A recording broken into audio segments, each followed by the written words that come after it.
Hello friends, ഞാൻ ഇന്നതാ വയനാട് സ്റ്റൈലിൽ കുറച്ച് മാങ്ങ അച്ചാർ ഉണ്ടാക്കുകയാണ് കേട്ടോ.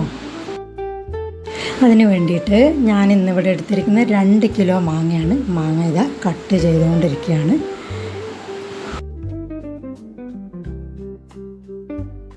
അതിന് വേണ്ടിയിട്ട് ഞാനിതാ 1/4 കിലോ ഇഞ്ചി, 1/4 കിലോ വെളുത്തുള്ളി. അതിന് കുറച്ച് നേരത്തെ ഒരു 10 മിനിറ്റ് മുമ്പേ ഞാൻ വെള്ളത്തിലിട്ട് വെച്ചതാണ്.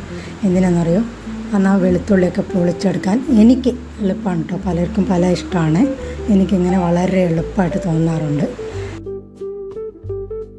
അപ്പോൾ ഞാനിവിടെ എടുത്തിട്ടുള്ളത് വെളുത്തുള്ളി, കടുക്, ഉലുവ, ജീരകം, കറിവേപ്പില, കായപ്പൊടി, കറിക്കായപ്പൊടിയാണ്, പിന്നെ ഇഞ്ചി. ഇനി നമുക്ക് അച്ചാർ തയ്യാറാക്കാൻ എണ്ണയാണ് വേണ്ടത്. ഞാനിവിടെ 500 ml പവിത്ര നല്ലെണ്ണയാണ് യൂസ് ചെയ്യുന്നത്. ഏതെങ്കിലും നല്ലെണ്ണയാണ് നല്ലത് കേട്ടോ. അപ്പോഴേ അത് നമുക്ക് നല്ല ലാസ്റ്റ് ചെയ്യുള്ളൂ.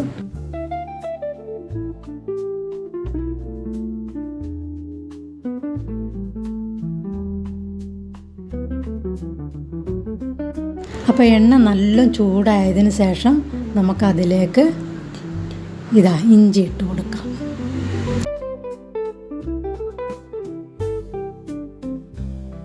അപ്പോൾ നല്ലോണം ഒരു 4 മിനിറ്റോളം നമ്മളിതിനെ നന്നായിട്ടൊന്ന് ഫ്രൈ ചെയ്യുക. അതായത് അതിൻ്റെ പച്ച മണമൊക്കെ ഒന്ന് പോയി നല്ലൊരു വാട്ടം വരണം, അത്രേ വേണ്ടൂ.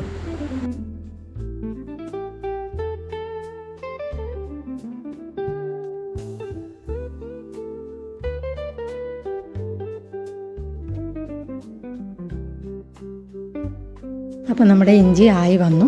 ഇനി അത് കോരിയെടുത്തിട്ട് അതേ എണ്ണയിലേക്ക് നമുക്ക് എന്ത് ചെയ്യാം, വെളുത്തുള്ളി ഇട്ട് കൊടുക്കാം. വെളുത്തുള്ളി 2 മിനിറ്റ്, മാക്സിമം 2 മിനിറ്റ് മാത്രം മതി കേട്ടോ. ശേഷം അതേ എണ്ണയിലേക്ക് തന്നെ നമുക്ക് ആവശ്യത്തിനുള്ള കറിവേപ്പില ഇട്ടിട്ട് നന്നായിട്ടൊന്ന് മുരിച്ച് വറുത്ത് കോരിങ്ങെടുക്കുക.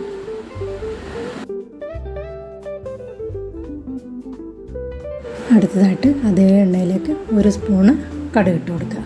അത് പൊട്ടി വരുമ്പോഴേക്കും 1 സ്പൂണ് ഉലുവയും കൂടി ചേർത്ത് കൊടുക്കുക. ഈ എണ്ണ ചെറുതായിട്ടൊന്ന് ചൂടാറി കഴിയുമ്പോൾ ഇതിലേക്ക് നമുക്ക് ഡബിൾ ഹോഴ്സിൻ്റെ ഒരു അച്ചാർ പൊടി ഇട്ട് കൊടുക്കുക. ഒപ്പം തന്നെ ഒരു 200 ഗ്രാം കാശ്മീരി ചില്ലി, 2-3 സ്പൂണ് മുളക് പൊടി, സാദാ വറ്റൽ മുളക് പൊടിയും ചേർത്ത് കൊടുക്കുക. ഇനി ആ മസാലയിലേക്ക് നമ്മളിത് മാങ്ങ ഇട്ട് കൊടുത്ത് നന്നായിട്ട് ഇളക്കുക. ഇറക്കി വെച്ചിട്ട് വേണം കേട്ടോ, മാങ്ങ വേവരുത്. ആ മസാലയിൽ മാത്രം ഇളക്കിയെടുക്കുക. ഇളക്കുമ്പോൾ ഈ പരുവത്തിലാവും.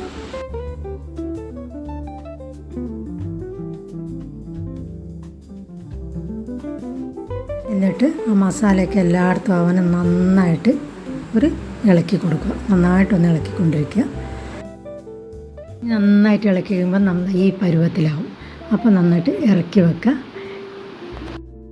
ഇത് കുറേ ലാസ്റ്റ് ചെയ്യണമെന്നുണ്ടെങ്കിൽ നമ്മൾ ഇത് കുപ്പിയിലാക്കിയതിന് ശേഷം നല്ലെണ്ണ നന്നായിട്ട് ചൂടാക്കി അത് ആറുമ്പോൾ ഇതിൻ്റെ മേലെ ഒഴിച്ചു കൊടുത്തിട്ട് നന്നായിട്ട് അടച്ചു വെച്ചാൽ മതി കേട്ടോ. അപ്പോൾ ഇഷ്ടമായെങ്കിൽ ലൈക്ക് ചെയ്യുക, ഷെയർ ചെയ്യുക, കമൻറ്റ് ചെയ്യുക, സബ്സ്ക്രൈബ് ചെയ്യുക. Thank you.